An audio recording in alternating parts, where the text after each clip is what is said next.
Alright, hello and welcome to my channel slash video on how to rocket jump and market garden in the Roblox game Typical Colors 2. And if you're watching this, you're probably asking yourself, well, how might I do that? Believe me, I asked myself the same question not long ago. Just lots of practice. But this video is going to go over how to do this, how to get better, and at the end, hopefully go over some more advanced stuff like chain jumping on the ground. So, the first thing that you're going to want to do whenever you're rocket jumping is knowing what keys to press and good and bad habits to get over. Because I've seen lots of people pressing W and S in the air. Those are no-no keys, as I'm going to refer to them as. You might say, well, why W? Because W moves your character forward, on the ground at least. It does, but strafing is much different than moving on the ground. Because for some reason, W just slows you down, and A and D, or strafing, will give you a boost. This is known as strafe boosting. So, generally, one thing that you're going to avoid doing is W. Now, I mean, you've probably pulled some garden or something like this, maybe. Which, to be honest, if you've done that, that's probably a step in the right direction, quite literally, or a leap. But in the long run, that's definitely not a good habit to get yourself into, and I would really recommend just trying to not hold W or S. And big glowing example is your shovel. Whenever you're flying through the air, it is very noticeable that it can glow red, or if you're a weirdo and you're on the green team, it glows green. This is an easy indicator of whether this shovel is going to deal crits or not, or any weapon in the game. Now, if I tap S, I lose all of my aerial momentum and my shovel turns bland. I literally just drop to the ground, take fall damage, and most likely will die to the scout that's chasing me to the ends of the earth. Because you guys always do that for some reason. But W and S are the keys that you're not going to press. And I'll even show you a big difference. This is me holding W. And this is me A and D. Big difference. And you don't even have to hold A or D the whole time. They speed you up. Just alternate between the two. It will give you a massive speed boost. And actually, one of the reasons that this is there is because man-treads. They're kind of overpowered. I mean, you're not really going to use any of the upsides besides the fact that 200% increase in air control when blast jumping. That's really dumb, and it's kind of the whole reason that you're going to be using these things. And they make it so you can literally just turn around in the air, which actually brings us to our next point, strafing. Now, strafing in general is one of the harder things to do. Because in the air, again, I mentioned A and D, but that's nothing if you don't even know how to rotate your character. But it's pretty simple. It's literally just moving your mouse.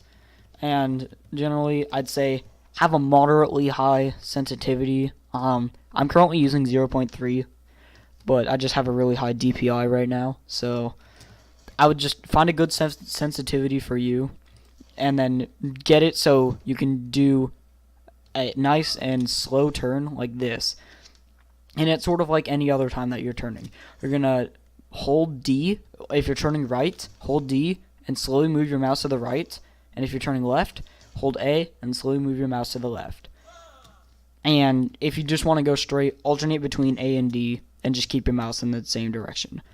And actually, bringing us to our next point, this will literally mean nothing if you can't even get off the ground, which is takeoffs. So taking off is one of the biggest deals for trolling or just rocket jumping in general, because you need to know how to get in the air in the first place. Generally, facing the wall, jumping, and shooting, you'll see that you will take knockback, but it only pushes you back for a little bit and then pushes you forward. Now, I mean, this is good. I can get a little bit of momentum and height off of it, but this is nothing compared to that. It's a pretty big difference, especially whenever it's like a life or death situation.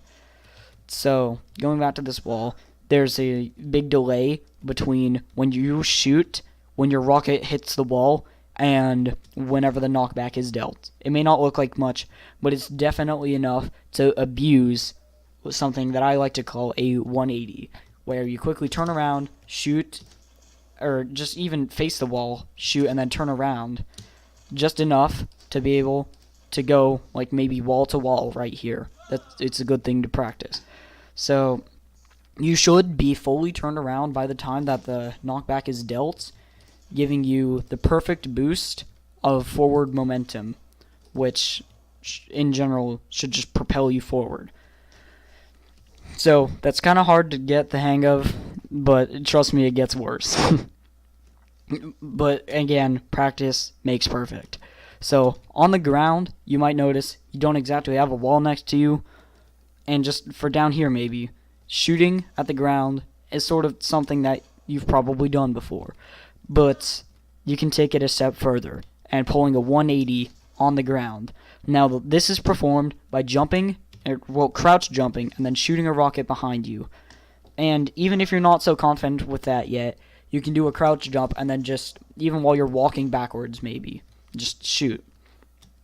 And you don't need to go all fancy schmancy and do like a literal 720 no-scope rocket, lol. It's a rocket jumper, it doesn't deal damage, but taking off, yeah, you should definitely, you don't have to get fancy with it. If it gets you off the ground, it's good. But adjusting the angles is definitely where you're going to want to focus most of your time on.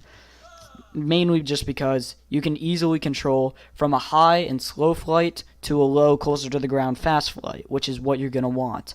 So depending on where you shoot the rocket to where it deals knockback to you, that's how fast you're going to go.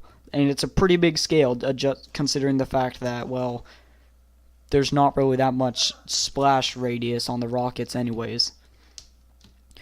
I.e., meaning, if you shoot farther away from you, you're going to go faster and lower. If you shoot close to you, you're going to go higher and slower. That's kind of what I mean. So, for general purposes, you should learn where you're shooting first, shoot the rocket on the ground accordingly, and then plan ahead. That's probably one of your best methods for market gardening in the game. So, next, I'm probably going to go over some strategy, because that's all the basics. In general, strategy, I'd use the term zones a lot for this. In your mind, I would sort of just walk through each map and create separate zones, and sort of in layers, kind of. So, like, up here, you have much more choice of where you're going to go, even at higher speeds. There's much more choices. But, again, thinking ahead, that's where it gets tough. You're going to want to plan accordingly of what you're going to do in order to get your successful garden. So let's say right here, maybe on the other side of the map, I think there's a sniper that's trying to camp out the point. That's the zone that I'm trying to reach. So I would go up, and maybe see, oh, battlements right here. This is the zone that I'm looking for. And then say, if I want to get to that zone the other side, I know I can take the exact same routes and get here. Maybe if I want to go maybe to the closer side, I could go here, around, and then mark it. And now I'm here. You can take different paths that get you to each of your individual spots very fast.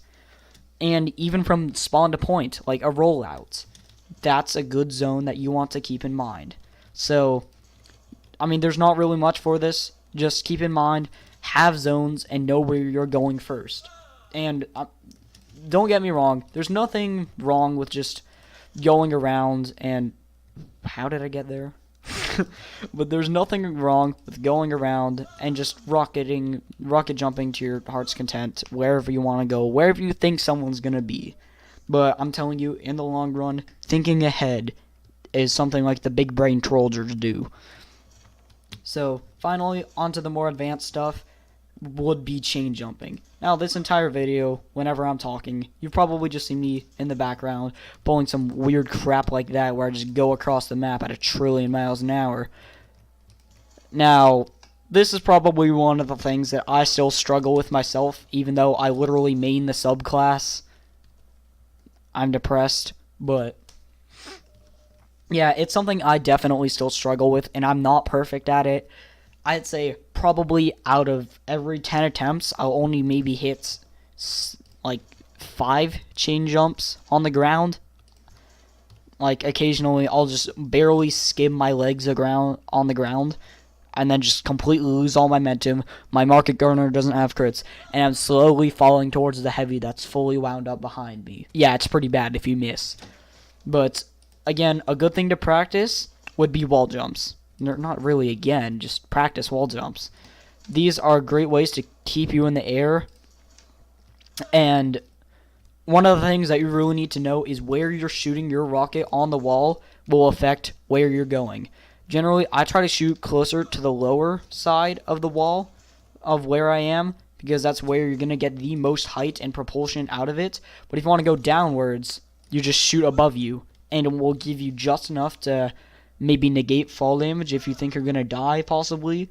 I can give you countless occasions where I'm slowly moving towards the corner on orange, just about to die to my death because of fall damage.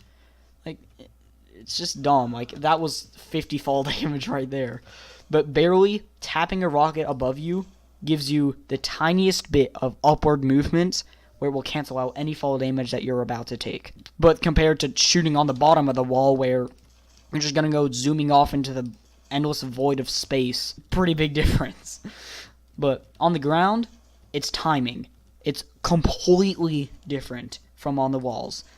Honestly, just because of the fact that if you're not crouch jumping, you're dead. That's all I can really tell you.